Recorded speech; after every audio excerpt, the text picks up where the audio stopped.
ಹಾಂ ಹಂಗೆ ಸೊಸೆ ಮಗಳಿಗೆ ಕರೆಕ್ಟಾಗಿ ಪೈಪ್ ನಿಲ್ಸ್ಕೊಂಡು ಸ್ಟ್ರೈಟಾಗಿ. ಹಾಂ ಪರವಾಗಿಲ್ಲ ಅದೇನು ತುಂಬ್ಕೋತದೆ ಬಿಡು. ಪಾತಿ ಮಾಡ್ತೀವಲ್ವಾ, ಪಾತಿ ಮಾಡಿಸ್ಬೇಕು. ಅದಾದಮೇಲೆ ಸೊಸೆಗಳಿಗೆ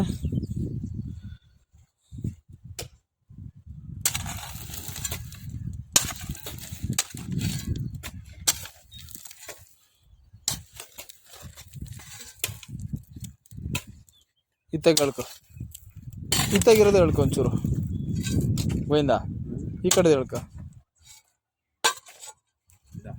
ಹಾಂ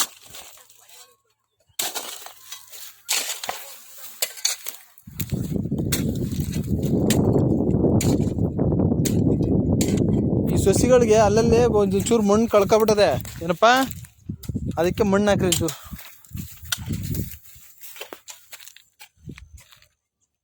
ಅಲ್ಲ ಅವ್ರು ಹಾಕೋರಲ್ವ ಮಣ್ಣು, ಪೈಪ್ ತಕ್ಕೆ ಆ ಥರ ನೆಟ್ಗೆ ಹಿಂಗೆ ನಿಲ್ಸ್ಕೊಂಡು ಹಿಂಗೆ ಹಾಕ್ಬಿಡ್ರಿ. ಇದಕ್ಕೊಂಚೂರು ಮಣ್ಣು ಹಾಕದ ನಿಂಬೆ ಗಿಡಕ್ಕೆ. ಆ ಗೆಡ್ಡೆ ಕಾಣ್ತಾವಲ್ಲ ಅವಕ್ಕೊಂಚೂರು ಮಣ್ಣು ಹಾಕ್ರಿ ಬಿಗಿಯಾಗಿ.